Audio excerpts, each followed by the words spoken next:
सो चलिए students, board पे देखिए आप लोग, और एक बात का ध्यान रखें भाई, नेक्स्ट टाइम जब भी टेस्ट होगा आप लोगों को बता दिया जाएगा। अगर टेस्ट नहीं देने आओगे तो आपके ऊपर एक पेनल्टी लगेगी। टेस्ट देना जरूरी है भाई। नंबर कम आ जाए कोई टेंशन वाली बात नहीं है, लेकिन टेस्ट जरूर दो, टेस्ट जरूर दो। चलिए ऐसा है, मैं आप लोगों को दोबारा से मैं सारी चीज समझा रहा हूं, बिल्कुल स्टार्टिंग से नहीं कि कार्बोहाइड्रेट्स वगैरह। खुला रहने दो, खुला रहने दो, वो हट जाएगी गाड़ी वहां से। कार्बोहाइड्रेट्स वगैरह क्या है वो तो नहीं बता रहा मैं, लेकिन सीधा ग्लूकोज के स्ट्रक्चर से शुरू करूंगा भाई। अगर आप लोगों को बिल्कुल अच्छे से जानना है शुरुआत से कि सर ने क्या पढ़ाया बायोमोलिक्यूल्स में, तो वो फिर आपको देखना पड़ेगा वीडियो को शुरू से। पिछली वाली वीडियो ऑलरेडी अपलोडेड हो चुकी है, पब्लिक डोमेन में, आप लोग वहां से एक्सेस कर सकते हो। बात यह है कि बायोमोलिक्यूल्स क्या होते हैं, मैंने हल्का से ये बताया था कि ऐसे मोलिक्यूल्स जो हमारी लिविंग ऑर्गेनिजम्स की लाइफ से बहुत ज्यादा मतलब रखते हैं। जैसे कि कार्बोहाइड्रेट्स होते हैं, प्रोटीन्स होते हैं, विटामिन होते हैं, न्यूक्लिक एसिड, जैसे डीएनए आरएनए कहते हैं आप लोग। ये हमारी लिविंग ऑर्गेनिजम्स की लाइफ से कुछ ना कुछ रिलेशन रखते हैं। जैसे डीएनए आपको पता है, विटामिन आपको पता है रेगुलर डाइट में चाहिए, प्रोटीन्स आपको पता है, कार्बोहाइड्रेट्स आपको पता है ये चाहिए। तो ये कुछ, अब कोई कोई चीज आप बेसिकली कोई सोर्स है, कोई इनटेक कर रहे हो आप कोई चीज, तो कुछ ना कुछ तो उसका केमिकल फॉर्मूला होगा ना। हर चीज का कोई ना कोई केमिकल फॉर्मूला है। लकड़ी है, उसका भी केमिकल फॉर्मूला अपना है ना। हर चीज का कोई ना कोई केमिकल फॉर्मूला है। तो मतलब कि वो ऐसे केमिकल्स या ऐसे मॉलिक्यूल्स जो हमारी लाइफ रिलेटेड होते हैं, उन सबको मैंने क्या बोला, बायोमोलिक्यूल्स बोला। And these are the carbohydrates, proteins, vitamin and nucleic acid. पूरे चैप्टर में ये सब पढ़ना है। तो मैंने स्टार्ट करवाया था कार्बोहाइड्रेट्स। मैंने क्या स्टार्ट करवाया था, कार्बो। देखिए कार्बोहाइड्रेट को बहुत ध्यान से सुनेंगे ना, तो ग्लूकोज, फ्रुक्टोज, ये सब आपके कार्बोहाइड्रेट्स होते हैं। सुन लो मेरी बात को, कार्बोहाइड्रेट्स दो चीजों से बना हुआ है, कार्बन और हाइड्रेटेड।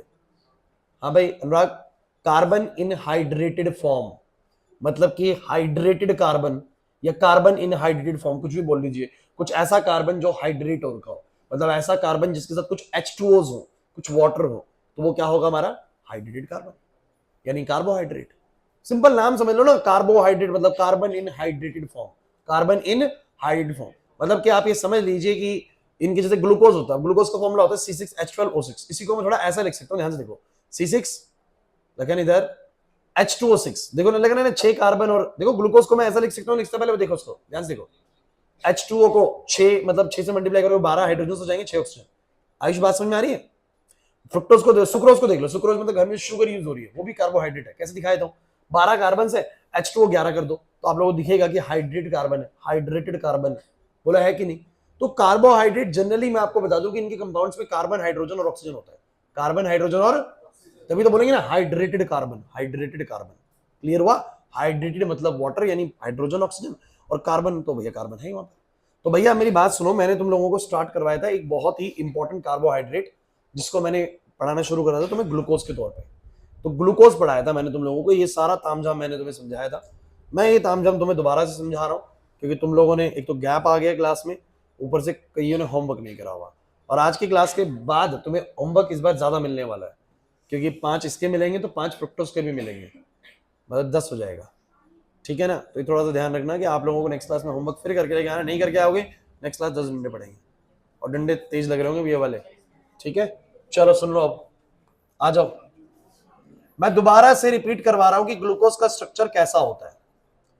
तो रिपीट है, कोई दिक्कत नहीं है। अरे बस, मेरे पास ग्लूकोज का केमिकल फॉर्मूला होता है C6H12O6, और मैं अगर इसको बनाऊं तो ये कुछ ऐसा बनता है, ध्यान से देखिएगा। इसमें एक अल्डिहाइडिक ग्रुप होता है ऊपर CHO, फिर एक H होता है इधर, फिर OH होता है, फिर OH होता है, फिर H होता है।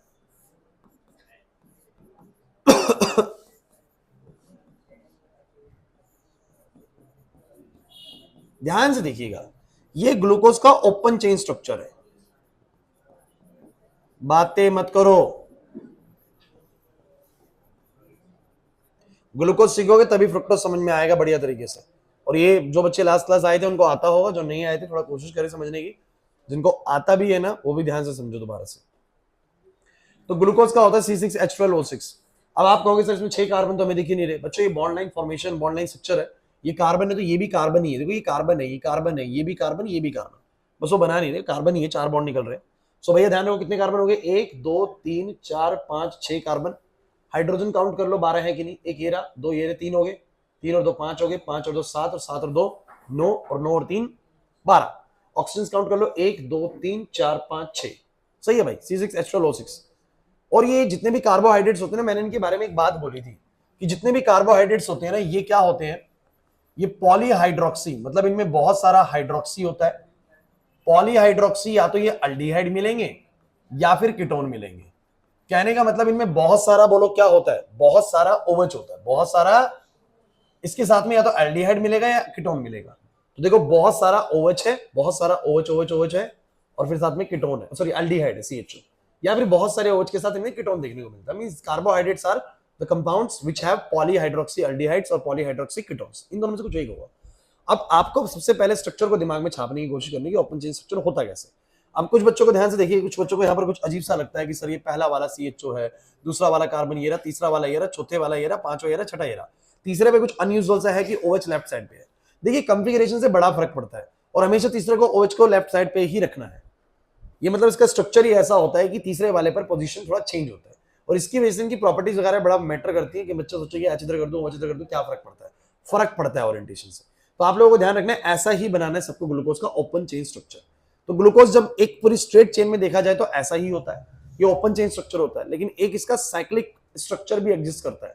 ये साइक्लिक मैंने कुछ ऐसे समझाया था, जैसे मेरे पास मान लीजिए कोई सीधी चेन है, तो वो स्ट्रेट चेन है, और मैं उस चेन के दो हुक को, जैसे चेन पहनते हैं ना, तो ऐसे दो हुक को इधर भाई पीछे आयुष अर्जित, जब उस चेन के मैं दो हुक को ऐसे पकड़ के जोड़ दूंगा तो वो एक साइक्लिक स्ट्रक्चर बन जाएगा।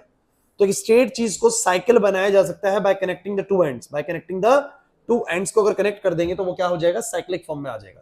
तो ग्लूकोज भी अपनी साइक्लिक फॉर्म कुछ ऐसे ही बनाता है, और कैसे बनाता है आइए समझने की कोशिश करते हैं। तो इसका ओपन चेन स्ट्रक्चर कैसे बनेगा, जैसे CHO है, तो CHO को क्या मैं ऐसा बना सकता हूं, क्या तुम जानते हो कि CHO ऐसा ही होता है। पूरा तुम लोगों ने अल्डिहाइड कीटोन चैप्टर पढ़ लिया, तो तुम्हें पता होना चाहिए कि CHO क्या होता है। CHO सर इसको बोलते हैं जब C के साथ डबल बॉन्ड हो, H हो, और ऐसा करके हो RCHO। और ये भी मैं उस पूरे चैप्टर में आपको सिखाता रहा कि क्योंकि ऑक्सीजन कार्बन से ज्यादा इलेक्ट्रोनेगेटिव है, means it has the more tendency to attract the electron towards itself. तो वो जब भी इस पेयर को अपनी तरफ खींचेगा, शिफ्ट करवाएगा, क्योंकि मैं ये बात बहुत बार तुम्हें बता चुका हूं कि जब भी दो एटम्स के बीच में बॉन्ड बनता है A और B के बीच में, और B वाला A से ज्यादा इलेक्ट्रोनेगेटिव है, क्योंकि देखो ये इलेक्ट्रॉन B का है और ये वाला A का है, लेकिन अगर B A से ज्यादा इलेक्ट्रोनेगेटिव है, that is it has a tendency to attract the electrons towards itself. अगर उसके पास ज्यादा टेंडेंसी इलेक्ट्रॉन्स को अट्रैक्ट करने की, तो B अपनी तरफ इलेक्ट्रॉन्स को अट्रैक्ट करेगा, और B के ऊपर कैसा चार्ज आएगा, बोलो माइनस का, और A के ऊपर कैसा आएगा, प्लस का। कारण ये है कि दोनों इलेक्ट्रॉन्स B ले गया, अब दोनों B ले गया तो एक खुद का ले गया और एक दूसरे का ले गया, तो इसलिए B के ऊपर कैसा चार्ज आया, बोलो माइनस का। खुद का तो है भाई, उसका दूसरे का लिया इसलिए माइनस आ गया, और A के पास से खुद का इलेक्ट्रॉन चला गया इसलिए प्लस आ गया। तो भैया ये बात हमने पढ़ी हुई है, दो एटम्स के बीच में जब भी कोई बॉन्ड बनता है, तो अगर एक एटम दूसरे से ज्यादा इलेक्ट्रोनेगेटिव है तो बॉन्ड को तोड़ के अपने ऊपर नेगेटिव, दूसरे के ऊपर क्या कर सकता है, पॉजिटिव। लेकिन जो RCHO है ना बच्चों, RCHO जो है, ध्यान से देखते चलो, एक बार बस पकड़नी है चीजें, बस बेसिक तौर पे, फिर उसके बाद तो स्पीड पकड़ लेंगे हम यहाँ पर। तो जो RCHO है वो यार बहुत क्लियरली आपको पता होना चाहिए कि इसके अंदर जो ऑक्सीजन होता है ना, वो कार्बन से ज्यादा इलेक्ट्रोनेगेटिव होता है, बॉन्ड को तोड़ेगा। लेकिन आपको पता है क्योंकि डबल बॉन्ड है तो वो जुड़ा रह जाएगा, लेकिन O के ऊपर माइनस आ जाएगा और कार्बन के ऊपर क्या आ जाएगा, पॉजिटिव। ये मैं आप लोगों को सिखा चुका हूं पूरे एल्डिहाइड कीटोन वाले चैप्टर के अंदर, पूरा चैप्टर हमने इस आधार पे किया था। तो मुझे तुम ये बताओ, जो मेरे पास पहला वाला कार्बन है जिसका CHO है, उसमें C के साथ डबल बॉन्ड O है, H इधर है, फिर HOH है, तीसरे वाले पे बोलो क्या है, OH H, सही बच्चे, चौथे वाले पे H और OH, पांचवें वाले पे H और OH, और छठे वाले पे CH2OH। एक्चुअली में होता क्या है बच्चों, मैं आपको बताता हूं कि यहां पर चलता क्या है। ये तो इसका ओपन चेन स्ट्रक्चर है, जो उधर बनाया मैंने वही चीज बना दी, लेकिन मैं आपको समझाने वाला हूं कि इसकी साइकिल कैसे बनती है। बार बार कह रहा हूं, किसी स्ट्रेट चीज के दो एंड्स को नोट कर देंगे अगर आप, तो साइकिल बन जाएगा। और यहां पर भी कुछ ऐसे ही होता है, इसका पहला कार्बन इसके छठे से नहीं बच्चों, पांचवें से नोट करता है। पहला कार्बन पांचवें से कुछ बॉन्ड बना लेता है। कैसे बनाता है आइए समझाता हूं। तो भैया होता क्या है माजरा, ऑक्सीजन, क्योंकि आप लोग जानते हैं, रुक जा फिर इधर बैठा दूंगा अलग से, ऑक्सीजन हाइड्रोजन से ज्यादा इलेक्ट्रोनेगेटिव है, ऑक्सीजन हाइड्रोजन से ज्यादा इलेक्ट्रोनेगेटिव है, तो बॉन्ड को छीन लेगा। अच्छा बॉन्ड को छीनेगा तो मुझे जल्दी बता दो फटाफट से, ऑक्सीजन पे कैसा चार्ज आएगा, माइनस का, हाइड्रोजन पे कैसा आएगा, प्लस का, और हाइड्रोजन टूट चुका होगा बिकॉज सिंगल बॉन्ड है, अलग हो चुका होगा, सहमत हो। अच्छा same C double bond O में बताओ, ऑक्सीजन कार्बन से ज्यादा इलेक्ट्रोनेगेटिव है, बॉन्ड को शिफ्ट करेगा। अच्छा बॉन्ड को शिफ्ट करेगा तो O पे बताओ कैसा चार्ज आएगा, माइनस का, और कार्बन पे कैसा आएगा, प्लस का। आपके O के माइनस के साथ कौन जाएगी भैया, आप ऊपर भी एक प्लस माइनस बन गया, नीचे भी एक प्लस माइनस बन गया, अनुराग इधर, O के माइनस से जाके H प्लस फटाक से जुड़ जाएगा। तो मुझे बताओ क्या स्ट्रक्चर बनेगा, ध्यान सुनना बच्चों। ये बनेगा कि C के साथ में इस O के साथ में H आ गया, कौन सा H आ गया भाई, ये वाला H प्लस। तो ये प्लस वाला ना फटाफट से इस ऑक्सीजन को अटैक कर जाएगा, बोलो करेगा कि नहीं करेगा, करेगा कि नहीं करेगा। तो भैया इस O माइनस को जाके ये H प्लस जुड़ गया, लेकिन क्या रह गया, इस कार्बन पे पॉजिटिव चार्ज रह गया भैया, समझो मेरी बात को।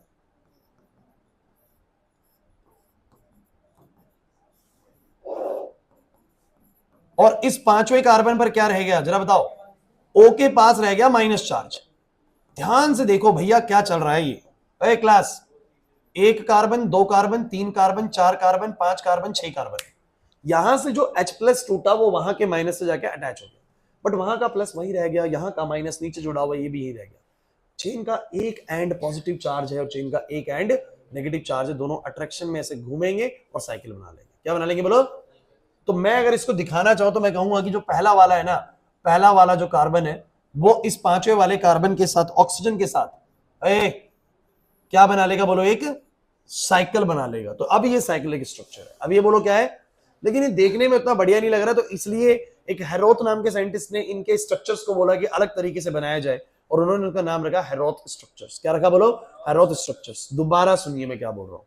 आपको ग्लूकोज का ओपन स्ट्रक्चर सबको समझ में आ गया, ग्लूकोज का ओपन स्ट्रक्चर सबको समझ में आ गया सर। 6 कार्बन होते हैं, पहला वाला अल्डिहाइड होता है, बाकी पे HOH HOH HOH लगता है, तीसरे पे OH लेफ्ट में होता है, लास्ट वाला होता है CH2OH सर।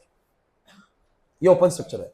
फिर साइक्लिक कैसे बनता है सर, उसका पहला वाला कार्बन पांचवें वाले कार्बन से साइकिल बनाता है। सर कैसे बनाता है sir, C double bond O का टूटता है प्लस माइनस में, पांचवा भी टूटता है प्लस माइनस में, और सर H प्लस जाके जुड़ जाता है O के साथ, और कार्बन का प्लस और ऑक्सीजन का नेगेटिव एक दूसरे से साइकिल की फॉर्मेशन कर लेता है। हो गया सर स्ट्रक्चर। इसी को क्या कहा हेरोथ ने कि ये स्ट्रक्चर देखने में ना उतना बढ़िया नहीं लग रहा, क्योंकि आप बोल रहे हैं एक तरफ की साइक्लिक स्ट्रक्चर है, और साइक्लिक स्ट्रक्चर तो हमें ऐसे पसंद है जैसे हमने पढ़े हुए बेंजीन जैसे, ऐसे साइक्लिक स्ट्रक्चर हमें पसंद है, ऐसे पसंद है, लेकिन ये तो कुछ साइक्लिक जैसा लग नहीं रहा। तो इसीलिए इसका ना हेरोथ फॉर्म बनाया गया। और हेरोथ फॉर्म कैसा था बोर्ड पे देखिएगा, उन्होंने कहा कि क्या करो कि जैसे कि ये मेरे पास पहला कार्बन है, ये पहला कार्बन है, तो पहले कार्बन पे क्या करो, आपको जो भी बॉन्ड राइट साइड पे दिखे उसको नीचे बनाओ, और जो भी बॉन्ड लेफ्ट पे दिखे उसको ऊपर बनाओ। इन्होंने अपना रूल बनाया और देखो कैसा स्ट्रक्चर तैयार करा। इन्होंने कहा जो भी चीज राइट में मैं उसको नीचे बनाऊंगा, जो भी चीज लेफ्ट में उसको मैं ऊपर बनाऊंगा। जैसे कि पहले वाले कार्बन पर राइट में OH है, तो उन्होंने कहा मैं उसको नीचे की तरफ दिखाऊंगा, और लेफ्ट में H है तो मैं उसको ऊपर की तरफ दिखाऊंगा। और फिर मैं आगे बढ़ूंगा, मैं कहूंगा पहले कार्बन का बॉन्ड किससे बना हुआ, दूसरे कार्बन से। किससे बना हुआ बोलो, दूसरे कार्बन से। दूसरे पे OH राइट में है और H है लेफ्ट में, चलो बना दिया।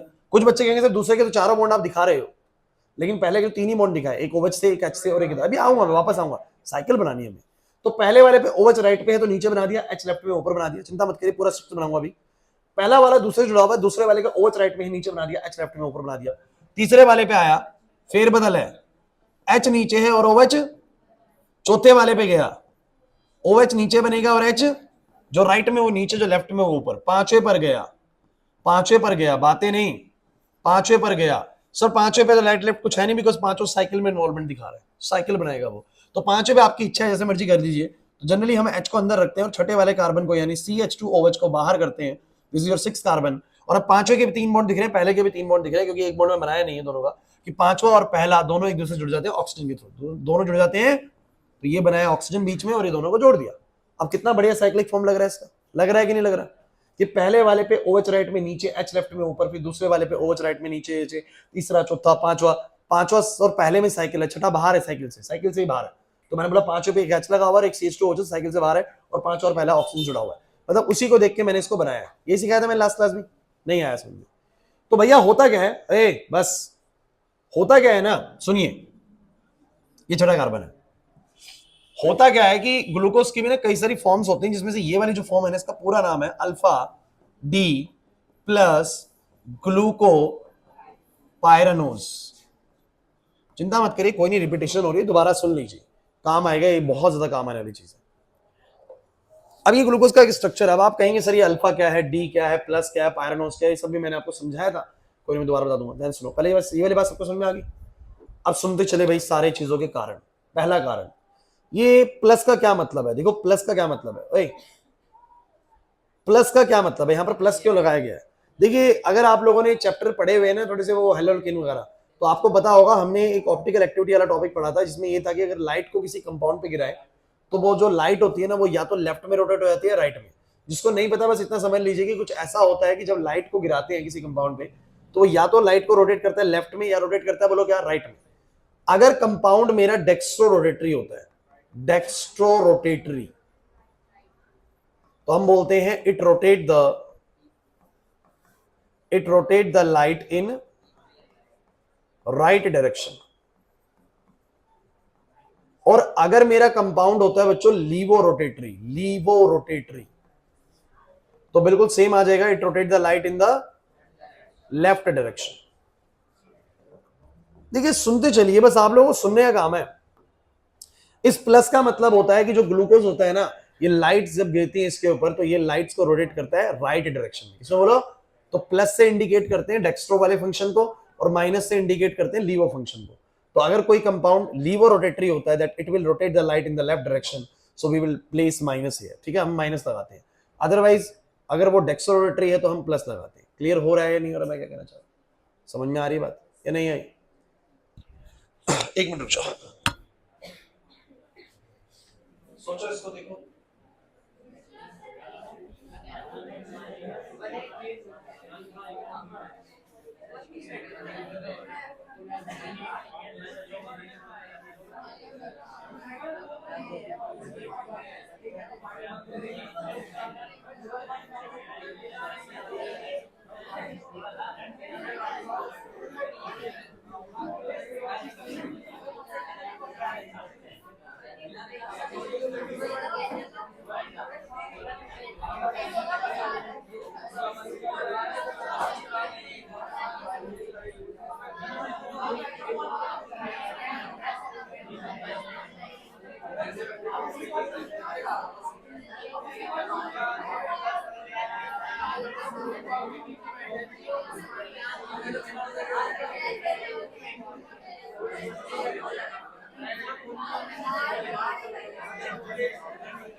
बच्चों प्लीज, अरे बच्चों शोर नहीं करोगे यार, ऐसे शोर नहीं भाई।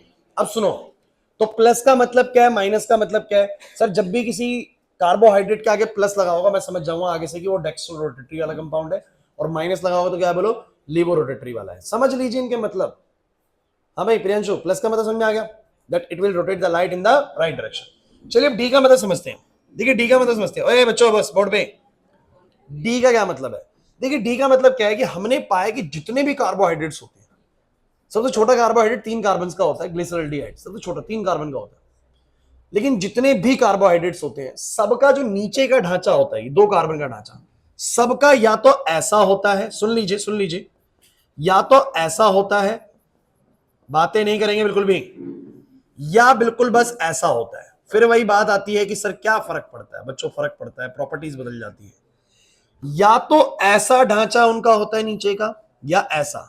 मान लीजिए कि इस दुनिया में 1000 कार्बोहाइड्रेट्स है, तो 1000 कार्बोहाइड्रेट्स में से कुछ 500-600 कार्बोहाइड्रेट्स ऐसे होते हैं जिनका लास्ट वाला ढांचा इसके जैसा होता है, ग्लूकोज जैसा, और कुछ 500-600 ही ऐसे होते हैं जिनका ढांचा इस तरफ को होता है कि OH लेफ्ट में होता है, H राइट में होता है।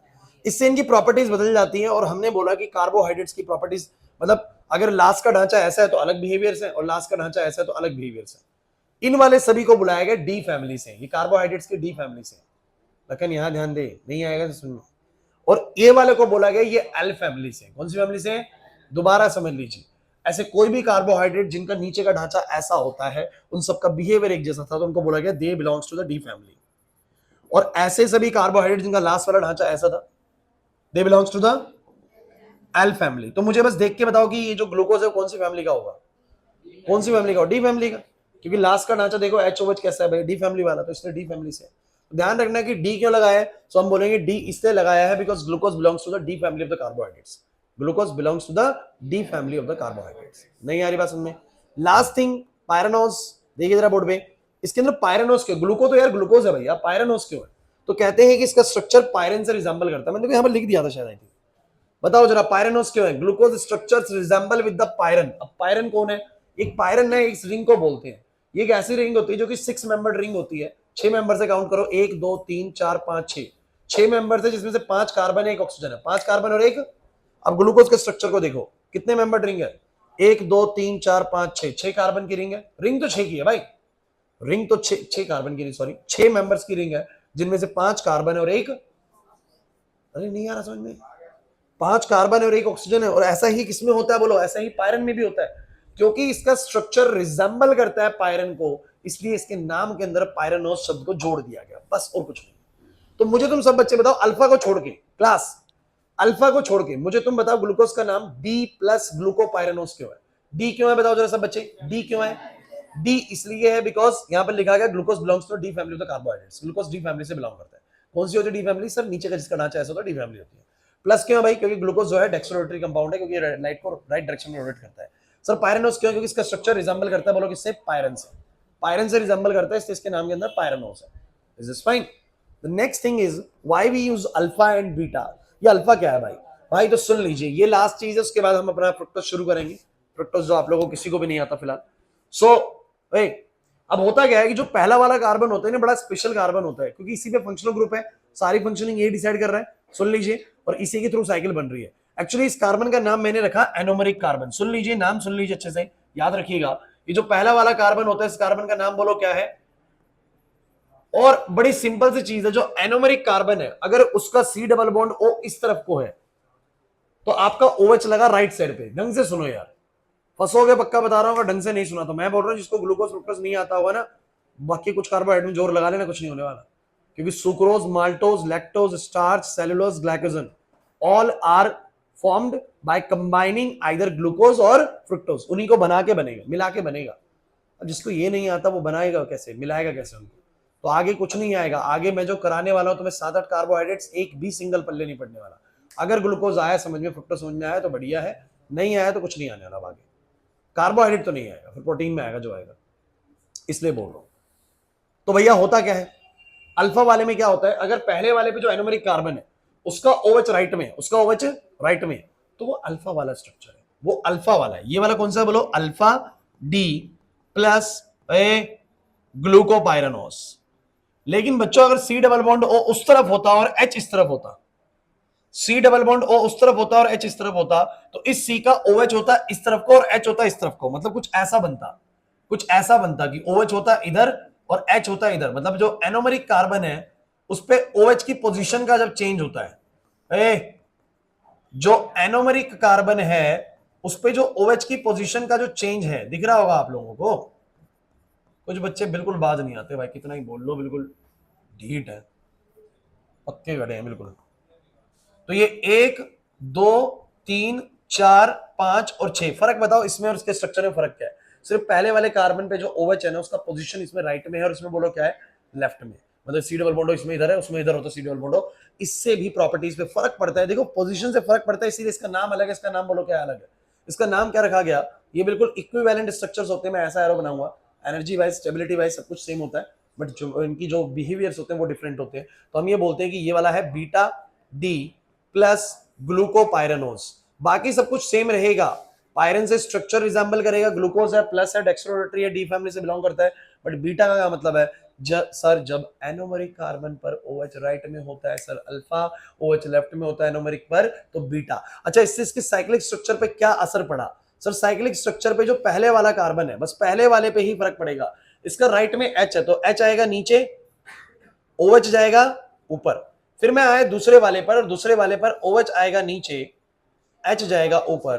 फिर तीसरे वाले पर बताओ जरा, H जाएगा नीचे, OH जाएगा ऊपर। चौथे वाले पे मैं गया, OH नीचे, H ऊपर। आप खुद बना पाएंगे, जिन बच्चों ने प्रैक्टिस करी घर जाके खुद से बनाया उनसे पूछ लो, उनको आ गया होगा समझ में। CH2OH छठा कार्बन, और यहां पर ऑक्सीजन ऐसे करके जोड़ दिया।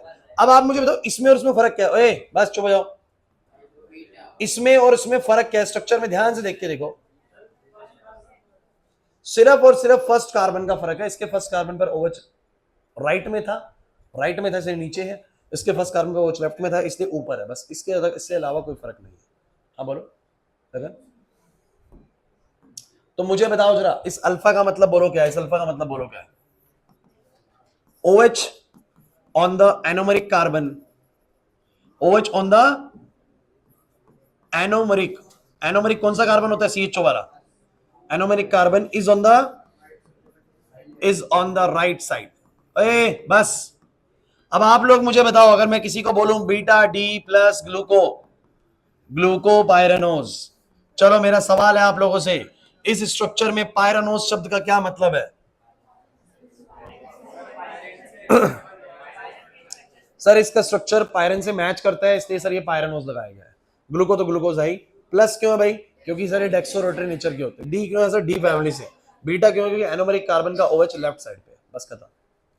अब कुल मिला के बात सिर्फ इतनी सी थी कि ग्लूकोज का एक ओपन स्ट्रक्चर आना चाहिए। ग्लूकोज का एक क्या आना चाहिए सब बच्चों को? Open structure, which is simple. CHO सबसे टॉप पे, नाजिया CHO टॉप पे, देन HOH करके आप लगाएंगे बाकी के, लास्ट में CH2OH, that's the open structure. पहले प्रैक्टिस करेंगे ओपन स्ट्रक्चर की, 3 से 4 बार आप बना के देखेंगे ओपन स्ट्रक्चर बन रहा है कि नहीं बन रहा सही से। फिर आप लोग इसका साइक्लिक कैसे बनाओगे? इसके पहले कार्बन को 5 से साइकिल बनवाओगे। कैसे बनाओगे? सिंपल चीज है सर, उसका C डबल बॉन्ड O तोड़ोगे, नीचे OH तोड़ोगे, और सर सिंपली पहला वाला 5 से साइकिल बना लेगा।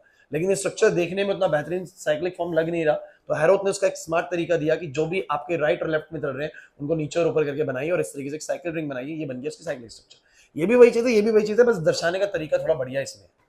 और इसका बीटा फॉर्म क्या होता है कि जब पहले वाले पर OH राइट में है तो अल्फा, और पहले वाले पर OH लेफ्ट में है तो बीटा, उसका बीटा फॉर्म बन गया। क्या ही प्रॉब्लम है? कुछ भी नहीं है। अब मैं कराना शुरू करूं फ्रुक्टोज जल्दी से। अब क्या होता है बच्चों, समझो अगली चीज को। अगला स्ट्रक्चर जो मैं तुम्हें सिखाने जा रहा हूं वो है फ्रुक्टोज। और जो फ्रक्टोज होता है ना, उसका फॉर्मूला भी होता है C6। मतलब कि आप अगर ग्लूकोज और फ्रुक्टोज के फॉर्मूले की तरफ जाएं तो दोनों का फॉर्मूला बिल्कुल क्या है बोलो? C में। स्ट्रक्चर अलग है। हाँ भाई दक्ष, इधर देख ले, इसका स्ट्रक्चर क्या होता है बोर्ड पे देखो। CH2OH पहले होता है, फिर होता है C डबल बॉन्ड O। क्या होता है? फिर होता है तीसरे पर OH और H, चौथे पर H और OH, पांचवें पर H और OH। जरा ध्यान से देखिएगा फर्क क्या है, फर्क क्या है इसमें और ग्लूकोज के स्ट्रक्चर में। कैसे फर्क ही फर्क है? उसके पहले वाले कार्बन पर CHO था, इसमें दूसरे वाले पर C डबल बॉन्ड हो। मतलब जो मेन फंक्शनल ग्रुप है या तो वो अल्डिहाइड होने वाला है, कीटोन। अच्छा ये बताओ क्या है? वो पॉलीहाइड्रोक्सी अल्डिहाइड है, ये पॉलीहाइड्रोक्सी कीटोन है। इसमें कीटोन है। कीटोन क्या होता है? कीटोन ये ना कि जब बीच में C डबल बॉन्ड O हो और दोनों तरफ कार्बन चेन हो तो कीटोन होता है। अरे यही तो होता है कीटोन, भूल गए क्या? तो ये एक तरीके का पॉलीहाइड्रोक्सी कीटोन है, वो पॉलीहाइड्रोक्सी अल्डिहाइड है। उसका पहला वाला कार्बन एनोमरिक कार्बन है, इसका दूसरा वाला कार्बन एनोमरिक कार्बन है। तीसरे वाले पर इस पे भी OH लेफ्ट में है, तीसरे पर उस पे भी OH लेफ्ट में है, सिमिलर चल रहा है। चौथा, पांचवा, छठा का ढांचा बिल्कुल सेम है।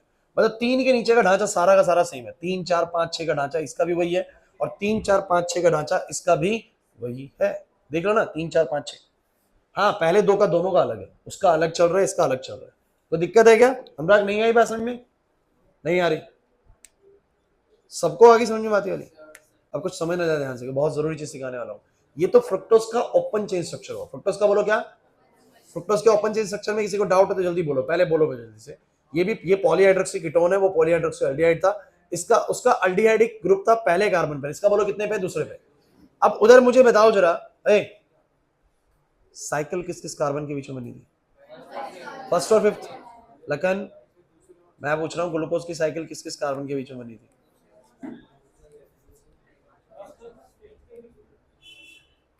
फर्स्ट और फिफ्थ के बीच में, बातें मत कर। और अगर फ्रुक्टोज की बात करूं तो इधर साइकिल बनती है सेकंड और फिफ्थ के बीच में। मतलब नीचे फिफ्थ सेम रहता है, बट इसका सेकंड वाला कार्बन इन्वॉल्व होता है। तो उसकी बनी थी फर्स्ट और फिफ्थ के बीच में, इसकी बनेगी सेकंड और फिफ्थ के बीच में। अब साइकिल बनाते हैं, आइए आइए बनाते हैं। बिल्कुल वैसे ही बनाएंगे जैसे पहले बनाया था बच्चों बोर्ड पे। ये C डबल बॉन्ड हो। अच्छा CH2OH को मैं ऐसे बना दूं तो किसी को आपत्ति तो नहीं है इस बात में? बच्चों ऐसे बना दो तो कोई दिक्कत है क्या? क्या दिक्कत है बताओ?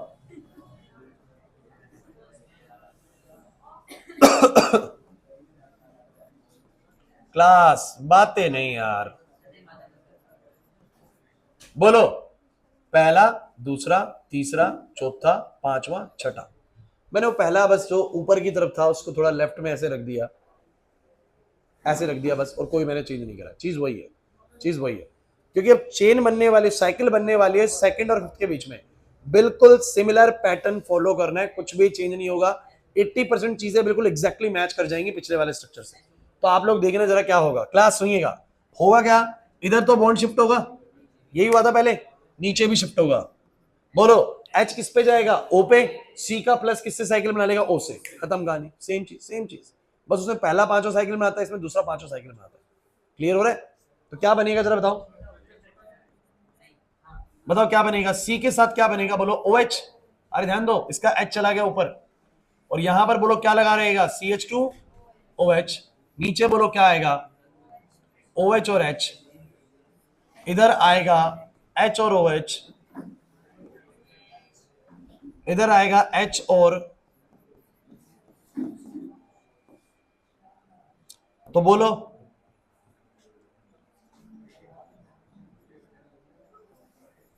आपको पता है ना, इस बॉन्ड की शिफ्टिंग के दौरान जो H पे प्लस आया वो जाके O से जुड़ गया, कार्बन पे जो प्लस आया और O पे जो माइनस आया, ये ऐसे करके जुड़ जाएगा, दूसरा पांचवें साइकिल बना लेगा। तो दूसरा और पांचवा जुड़ेगा एक दूसरे से ऑक्सीजन के थ्रू। क्या तुम्हें समझ में आ गया स्ट्रक्चर कैसे बनाया? नहीं आया समझ में? पक्की बात है, बिल्कुल सिमिलर तो हो गया। क्या अलग है नाजिया, सेम ही तो चल रहा है। वहां पर पहला पांचवें से बना रहा था, यहाँ पर दूसरा पांचवें से बना रहा है। क्लियर हो रहा है नहीं हो रहा ओ भाई सबको? अब इसी का हेरोथ बनाया जाएगा। हेरोथ कैसे बनाएगा जरा बता दो, हेरोथ कैसे बनाएगा? हेरोथ कहेगा भैया दूसरे की पांचवें साइकिल है, पहले दूसरा बनाते हैं, देखो कैसे करेगा। तो उसने क्या करा, जो चीजें राइट में वो नीचे, जो चीज लेफ्ट में वो ऊपर। दूसरे पे OH है राइट में तो नीचे बनाया, CH2OH है लेफ्ट में तो भैया ऊपर बनाया। ये रहा पहला कार्बन, वो कहता बाहर है, दूसरे पर हो गया राइट लेफ्ट। आ जाओ, ये जुड़ा हुआ है तीसरे से, तीसरे पे H आएगा, नीचे OH आएगा। चौथा बताओ भाई, चौथा बताओ, चौथा OH नीचे, पांचवा बताओ, पांचवे पे राइट लेफ्ट कुछ नहीं है, तो H यहां बना दिया, CH2OH यहां बना दिया, छठा कार्बन। और देखिए अब आप कहेंगे पांचवे के साथ तीन ही बॉन्ड दिख रहे हैं सर, और पहले के भी, दूसरे के भी तीन ही बॉन्ड दिख रहे हैं सर, क्या हुआ? दूसरे और पांचवे के बीच में से चेन बनी है ऑक्सीजन के थ्रू। नहीं समझे है? तो आपको दिख रहा होगा, क्लास क्लास क्लास प्लीज, पहला भी चेन से बाहर है और छठा भी चेन से बाहर है। देखो पहला भी बाहर है और छठा भी बाहर है, और दूसरे और पांचवे ने ऑक्सीजन के थ्रू चेन बना ली। ये फ्रुक्टोज का स्ट्रक्चर है। इंपॉर्टेंट चीज, इंपॉर्टेंट चीज, क्योंकि एनोमरिक कार्बन यानी जो सेकंड कार्बन है उसका OH राइट में है, उसका OH, तो ये अल्फा स्ट्रक्चर है। कौन सा स्ट्रक्चर है बोलो? और अगर उसका OH लेफ्ट में हो जाए, CH2OH राइट में हो जाए, मतलब कि ये C डबल बॉन्ड इधर हो जाए, रियल चीज इधर हो जाए, तो कौन सा बन जाएगा? बीटा। कौन सा बन जाएगा? तो अगर मैं इसका नाम लिखूं, ए रुक जाओ, अगर मैं इसका नाम लिखूं तो नाम बताओ पहले, तो नाम आएगा अल्फा डी माइनस फ्रुक्टो फूरानोज। सुन लीजिए, पहली बात सोचना पड़ेगा कि इसके नाम में ये क्या क्या आ गया भाई। सब बच्चे बताओ पहले तो डी का मतलब क्या है? सर ये भी डी परिवार का ही है। डी परिवार कैसे, देख लीजिए लास्ट का ढांचा डी परिवार वाला ढांचा है। कौन से परिवार से है? डी परिवार से। माइनस इंडिकेट ये करता है, माइनस इंडिकेट ये करता है कि लीवो रोटेटरी है, नेचर में डेक्स्ट्रो नहीं है, वो डेक्स्ट्रो था ग्लूकोज। ये बोलो कैसा है? नहीं आया ना? हाँ भाई, इधर हर्ष। अब फ्रुक्टो तो फ्रुक्टोज की वजह से है भाई, और फुरानोज का मतलब ये है कि इसका स्ट्रक्चर फुरान से मैच करता है। फुरान, अब फुरान कैसा होता है? तो फुरान का स्ट्रक्चर कुछ ऐसा होता है। अब फुरान को देखो, फुरान is a 5 membered ring. Nitin, फुरान is a 5 membered ring, 1 2 3 4 5, in which there are 4 carbon and 1 oxygen. It's a 5 membered ring, 1 2 3 4 5. It's a 5 membered ring, 4 carbons, 1 oxygen. Since its structure exactly resembles furan, that's why we named as a furanose. अरे भाई क्या हो गया? Alpha क्यों है भाई? तो alpha में क्या बोलोगे कि जो एनोमरिक कार्बन है उसका OH राइट पे है तो अल्फा है। और सर इसी का ही इक्विवेलेंट फॉर्म बनेगा कि अगर OH हो जाए लेफ्ट में,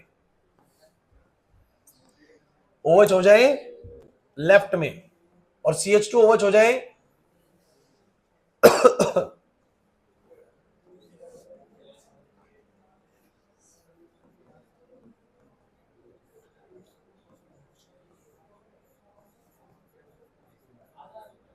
ओए रुक जाओ, बताओ क्या फर्क आया स्ट्रक्चर में और स्ट्रक्चर में? पहला है, दूसरा है, तीसरा है, चौथा है, पांचवा है, छठा है। सर फर्क सिर्फ मुझे दिख रहा है बहुत क्लियरली पहले वाले और दूसरे वाले कार्बन पर। एनोमरिक, एनोमरिक कार्बन बोलिए उसको, फंक्शनल ग्रुप वाले कार्बन को, क्योंकि एनोमरिक कार्बन पर OH अगर राइट में है तो सर अल्फा, और उसी एनोमरिक पर OH लेफ्ट में है तो बीटा सर। तो मुझे बताइए जरा इसका साइक्लिक फॉर्म कैसे बनेगा, बोलो बोलो। दूसरे वाले पर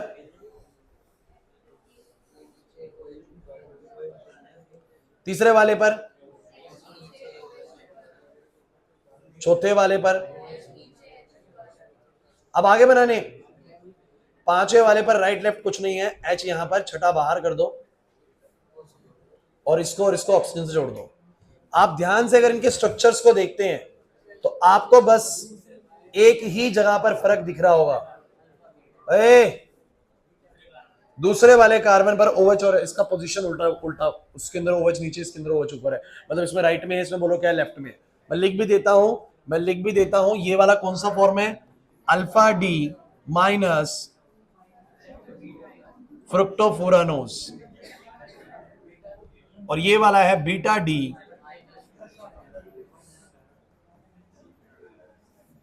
अब आप लोग अपना टाइम ले थोड़ा सा और बताइए, पीछे मस्ती कर रहे हो ना भाई, तुम लोगों को दिक्कत होने वाली है। ये बायोमोलिक्यूल चैप्टर कहीं 6-7 नंबर की वेटेज रखता है, 6 नंबर की तो मिनिमम वेटेज है, मुझे जितना याद है 6 नंबर की वेटेज, मतलब कि 10% लगभग अंदाजा लगा लीजिए आप लोग। और इतना स्कोरिंग चैप्टर है ना कि जो बता दिया एक अक्षर भी बाहर नहीं आएगा, क्योंकि इसमें बन ही नहीं सकता ना कुछ, बायो है एक तरीके की, फैक्चुअल है, जो बताया गया वही आएगा, इससे अलग कुछ नहीं आएगा भाई, कुछ अलग से नहीं बन सकता बिल्कुल भी, जितना बता दिया उतना ही चीज आएगा बिल्कुल। फुल स्कोरिंग चैप्टर्स होते हैं, पूरे पूरे नंबर दिलवाते हैं, लेकिन आपने अगर मस्ती करी ना तो ये चैप्टर आपको दुख देगा लास्ट में, जो नंबर नहीं आएगी। और अभी की मस्ती ना परेशान करती है जनवरी के अंदर बहुत ज्यादा, फिर जनवरी में आप लोग ना हड़बड़ाए फिरते हो, 10 चैप्टर बचे हुए हैं, फिजिकल केमिस्ट्री बची हुई है, वहां के न्यूमेरिकल्स नहीं बन रहे सर, ऑर्गेनिक में कन्वर्जन्स नहीं हो रहे हैं, ऑर्गेनिक याद ही नहीं हो रही सर मुझसे ऑर्गेनिक, तो ऐसे हड़बड़ाए रहोगे ना, मैं कुछ नहीं कराऊंगा उसमें पे। फिर मुझे कहते सर ऑर्गेनिक करा दो सर, हमें कोई हलवा थोड़ी ना ऑर्गेनिक करा दो, मतलब ऑर्गेनिक कराने में 2 से 3 महीने लगे हमें पूरे, तब जाके पूरा ऑर्गेनिक हुआ है। आप पूरा बोल देंगे ऑर्गेनिक करा दो सर, बायोमोलिक्यूल करा दो सर। लास्ट में उन बच्चों की मदद करी जाती है जो ऐसे आगे कहते हैं सर मेरे को ना ग्लूकोज का स्ट्रक्चर समझ नहीं आ रहा, बताया जाएगा, टॉपिक है, टॉपिक पूछ सकते हैं ना आप लोग बोले मेरे को चैप्टर समझ नहीं आ रहा, फिर तो क्लास में क्या कर रहा था भाई, उस समय क्या कर रहा था। तो ये जो अपना मस्ती वस्ती है ना, ये थोड़ा कम कर लो, सही रहेगा, तुम लोगों के लिए फायदा है। तुम्हें लग रहा है समय बहुत ज्यादा है, लेकिन रियलिटी में अगर ध्यान से सोचोगे ना तो समय बचा ही नहीं है। तुम बता रहे हो 12 दिसंबर से तुम्हारा प्री बोर्ड है, तो दिसंबर निकल गया प्री बोर्ड में अब, क्योंकि 12 को शुरू होगा तो शुरुआत में ही शुरू हो जाएगा, एंडिंग में खत्म होगा लगभग, खत्म दिसंबर, जनवरी जाएगा प्रैक्टिकल्स के अंदर, टाइम लेते हैं अच्छा खासा, प्री बोर्ड में भी इतना समय नहीं मिलेगा तुम्हें, ये सब बहुत ज्यादा मेहनत पढ़ाई करने, पेपर देते रहोगे, जनवरी में प्रैक्टिकल देते रहोगे, फरवरी में बोर्ड है, तुम्हें क्या लग रहा है तुम्हारे बहुत ज्यादा समय बचा हुआ चीजों को करने का? नहीं है भाई, 1 मंथ भी पूरा नहीं है। मस्ती छोड़िए, एक सिंपल सा तरीका बता रहा हूं अच्छा स्कोर करने का। लगभग फिजिक्स भी पूरा हो चुका है, केमिस्ट्री भी पूरा हो चुका है, अबाउट टू एंड चल रहा है सब कुछ, इस महीने में सब खत्म हो जाना है हमारा सिलेबस, रिवीजन स्टार्ट होनी है अगले महीने से। आप लोग मिनिमम टू मिनिमम बता रहा हूं मैं आप लोगों को, 30% ऑफ द सिलेबस, ये मिनिमम बता रहा हूं, मैं चाहता हूं 40%, मेरे से रिकमेंडेड होता है 40% of the syllabus of your choice, जो आपकी मन पसंद का हो। कि आपने भैया केमिस्ट्री में बोला मेरी मनपसंद का बायोमोलिक्यूल है सर, आसान लगता है मुझे, केमिकल काइनेटिक्स आसान लगता है मुझे सर, एक कोऑर्डिनेशन कंपाउंड आसान लगता है, 10 चैप्टर है, 40% बनता है 4 चैप्टर, ये 4 कोई भी चैप्टर जो आपकी पसंद के होना, 40% ऑफ सिलेबस वो कवर हमेशा होना चाहिए पहले से। मतलब कि जब आप अपना ये जो प्रैक्टिकल शुरू कर रहे हैं, अपने स्कूल में प्रैक्टिकल्स होंगे, पेपर बोर्ड का होने वाला है, मेहनत तो तब होगी हमारी, करेंगे हम, लेकिन 4 चैप्टर 10 में से ऐसे होने चाहिए जो आप लोग ऐसा कहें कि सर इनमें से तो कुछ भी आ जाए, ये तो मेरे पक्के हैं सर, ये मेरे पक्के हैं। बचे 6 जिनमें मुझे सर काम करना, कहीं नहीं फंसोगे, हो जाएंगे 6 बहुत आराम से हो जाएंगे। मतलब 40% सिलेबस आपका खुद से कवर होना चाहिए। मैं कराऊंगा रिवीजन एक अलग चीज है, लेकिन आपके खुद के चॉइस के तो 4 चैप्टर ऐसे होंगे जो आपको बहुत बढ़िया आते होंगे, 10 में से क्या 4 चैप्टर भी ऐसे नहीं जो आपको अच्छे लगते हैं, होंगे पक्का। फिजिक्स के अंदर वही 40% का रेशियो बनाना है, उधर 14 चैप्टर हैं तो 4 चैप्टर नहीं करने, उसका 40% लगा लीजिए, लगभग 5 चैप्टर 6 चैप्टर, 5 कर लो, जो भी तुम्हारी चॉइस के हो। सेमीकंडक्टर इजी चैप्टर है, एटम इजी है, न्यूक्लियर इजी है, इजी उठाओ, ड्यूअल उठा लो। आखिरी के 4 चैप्टर मॉडर्न फिजिक्स सर उठा ली, पूरी कर ली, साथ में एक ईएमएफ कर ली सर। 5 चैप्टर ऐसे, इनसे नंबर नहीं कर सकते सर। ये मैंने अपनी तरफ से वीडियोस देख ली दोबारा से, मैंने अपनी तरफ से मेहनत कर ली जितनी मैं कर सकता था, मेरे को ये चैप्टर बहुत बढ़िया आते हैं। तो आपने कर लिया ना 40% सिलेबस, 60% कवर हो जाएगा एंड में, हो जाएगा, कभी भी हो जाएगा। लेकिन अगर 100% सिलेबस बचा हुआ है ना, तो ध्यान रखना उस समय से 40% या 50% ही खत्म हो पाता है ढंग से जो बता रहा हूँ। फिर यही हो पाएगा जो तुम्हें मैं अभी बोल रहा हूँ ना, इतना ही कर पाओगे लास्ट में, अच्छा कुछ नहीं हो पाएगा। और फिर मार्क्स कहाँ रह जाएंगे? मार्क्स रह जाएंगे 70%, 75%, 80% की रेंज में। हर साल यही होता है। बहुत सारे बच्चे जो बहुत बेटर डिजर्व करते थे 95%, 97%, इतना बढ़िया डिजर्व करते थे केमिस्ट्री के अंदर। मैं सोचता ही नहीं था कि 70 इनके 70 नंबर का पेपर और तो 60 से नीचे आएंगे, लेकिन आए उन बच्चों के 60 से नीचे भी आए। क्यों आए? लापरवाही, ओवर कॉन्फिडेंस, दिमाग ये कह रहा है मैं तो कर ही लूंगा, क्या ही है। ये जो ओवर कॉन्फिडेंस है ना, ये खा जाएगा भाई। बिल्कुल भी ओवर कॉन्फिडेंट ना हो, सब्जेक्ट के आगे आपकी कोई औकात नहीं है भाई, सिंपल सी चीज है, मेरी भी नहीं है ना। सब्जेक्ट बहुत वास्ट है, बहुत सी चीजें हैं, कैसे क्वेश्चन घुमा के पूछने वाला है कुछ नहीं पता आप लोगों को। तो आप लोग अपनी तरफ से पूरा फुल एफर्ट लगा के रखिए कि मेरे को भैया बहुत कुछ सीखने को रहता है, अभी भी बहुत कुछ सीखने को रहता है। पूरा पढ़ लिया तुमने, तुम्हें लगता है मैंने केमिकल काइनेटिक्स पूरा पढ़ लिया, लेकिन अभी भी बहुत सी चीजें ऐसी जो आपको सीखनी रहती है। तो रिलैक्स मोड में मत आइए, टाइम आप लोगों के पास 2 से ढाई महीने का है, जी तोड़ मेहनत करो। आपका रिजल्ट आपके अंदर एक बूम लेके आएगा, नेक्स्ट आगे आप क्या करने वाले हैं उसके लिए एक आपके अंदर कॉन्फिडेंस रेज होगा कि हाँ मुझ में ये क्षमता है कि मैं वो जो गवर्नमेंट जॉब वाली लड़ाई है उसमें इतनी लाखों की भीड़ है ना, या किसी भी सेक्टर के अंदर, किसी भी सेक्टर में, वैसे गवर्नमेंट जॉब की बात नहीं कर रहा, किसी भी सेक्टर में अगर सोचिए ना, आप लोगों की परसेंटेज आती है 94-95%, तो आपको दिखेगा ना कि यार मेरे सर्कल में इतने सारे लोग थे क्लास के अंदर, उनमें मैं 1 या 2 नंबर पे आता हूं, बाकी सब तो मुझसे पीछे। तो एक साइकोलॉजिकली अपना दिमाग ये साउंड करने लगता है कि हाँ मुझ में दम है भाई। और पहले तो सबसे पहला तो यही है ना कि मुझ में दम आए, पहले तो ये कॉन्फिडेंस खुद से होना चाहिए। अब तुम्हारे आए 72%, तुम्हें दिख रहा है 72, तो मेरी क्लास में आखिरी में है, मेरे सब दोस्तों के 80, 82, 83, 84, 85। दिमाग पहले कहता है कि मैं कमजोर हूं भाई, मैं कमजोर हूं, मुझ में वो ताकत नहीं है जो इनमें है, भैया ये बच्चे ज्यादा सुपीरियर है। और अपना कॉन्फिडेंस खुद लो होने लगता है। परसेंटेज इज नॉट फॉर कि आपको कहीं एडमिशन लेना है, आप कहेंगे ना सर ड्यू में तो एंट्रेंस होने लग गया सर, जेई करना है एंट्रेंस होने लग गया sir. Percentage is all about your self confidence, आपकी सेल्फ कॉन्फिडेंस के लिए, आपके सेल्फ स्टीम के लिए बहुत जरूरी है। अच्छी परसेंटेज से आगे बढ़ोगे, कॉन्फिडेंस आएगा, हाँ मैं 94 ला सकता हूँ तो मैं ये भी कर सकता हूँ। तो आपको मेहनत करने के लिए, समझ रहे, खुद से सपोर्ट मिलेगा। परसेंटेज खराब लाओगे, खुद डाउन हो जाओगे, मोरल डाउन हो जाएगा, ऐसे लगेगा पता नहीं मैं कर भी सकता हूँ नहीं कर सकता, चीजें दिक्कत करेंगे भाई। और बढ़िया नंबरों से पास होगे ना, प्राउड भी फील होगा पेरेंट्स को भी, वो भी बहुत जरूरी है। एक स्टेज, ये ऐसा कुछ नहीं कि 12th में आपके 95% आ जाएंगे तो आपकी बहुत बड़ी जॉब लग जाएगी, ऐसा कुछ भी नहीं है, कोई लेना देना नहीं है ना। जो कहते हैं मार्क्स डज नॉट मैटर, तो marks does not matter on papers बोल देते हैं, जरूरी कि ठीक है पेपर के अंदर मैटर नहीं करता कि आपके मार्क्स क्या कागजी तौर पे हैं, लेकिन आपके खुद के सेल्फ स्टीम के लिए बहुत बहुत ज्यादा जरूरी है मार्क्स, बहुत ज्यादा जरूरी है। जैसे रोज चलने के लिए खाना पीना खाना जरूरी है ना, तो वैसे ही मार्क्स बहुत जरूरी है आपको आगे बढ़ने के लिए, ठीक है ना। अच्छे नंबर आएंगे, कॉन्फिडेंस आएगा, आगे बढ़िया करोगे, बेकार नंबर आएंगे दिक्कत आएगी। तो रिवीजन अभी स्टार्ट होने वाली है, बहुत नजदीक है रिवीजन, ये तो लास्ट चैप्टर चल रहा है ना, इसके जस्ट बाद रिवीजन स्टार्ट होगी, और ये चैप्टर 3 क्लास मैक्सिमम लगेंगे हमारी आशीष। तो थोड़ा सा ध्यान रखना है अपना कि भैया आप पढ़ाई करना शुरू कर दो, रिवीजन में नहीं पढ़ोगे भाई तो पिटाई होगी खूब भरपूर, बिल्कुल। अब मुझे तुम ये बताओ, ग्लूकोज और फ्रुक्टोज के स्ट्रक्चर तुम्हें समझ आए? अल्फा वाला भी बीटा वाला भी क्लियर है? सुनो अब आगे एक बात सुनिए भाई, आपका होमवर्क क्या है वो सुनो, कैसे करोगे होमवर्क इस बार होमवर्क कैसे करोगे?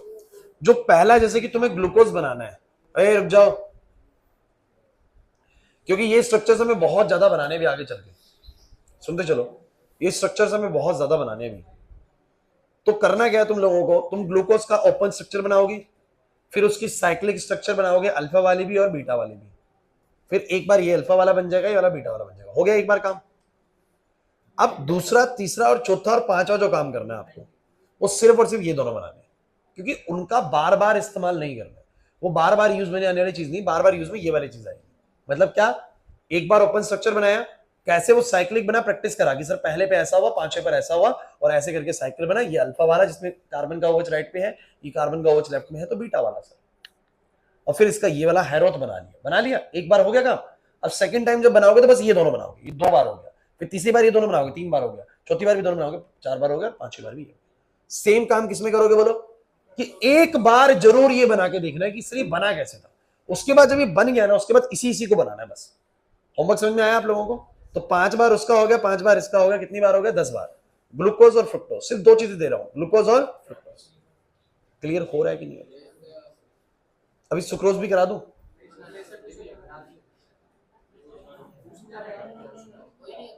ग्लूकोज फ्रुक्टोज पे रुकना है मुझे, पहले दोबारा सुनो, चलो कोई नहीं, इस पर रुक रहा हूं मैं, लेकिन मैं क्वेश्चंस पूछ रहा हूं, आप लोग मुझे जवाब दीजिए। ग्लूकोज और फ्रुक्टोज में आपसे क्वेश्चन पूछा जाएगा, what does alpha D plus pyranose means in the name of the glucose. Glucose के नाम में इन सब चीजों का मतलब क्या है, पूछता है वो एग्जाम में, बहुत बार पूछ लिया उसने।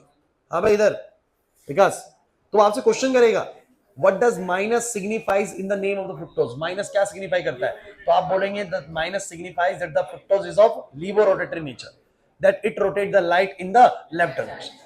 What does furanose signify in this name? Sir, the structure of the fructose resemble with the furan, that's why furanose name is used.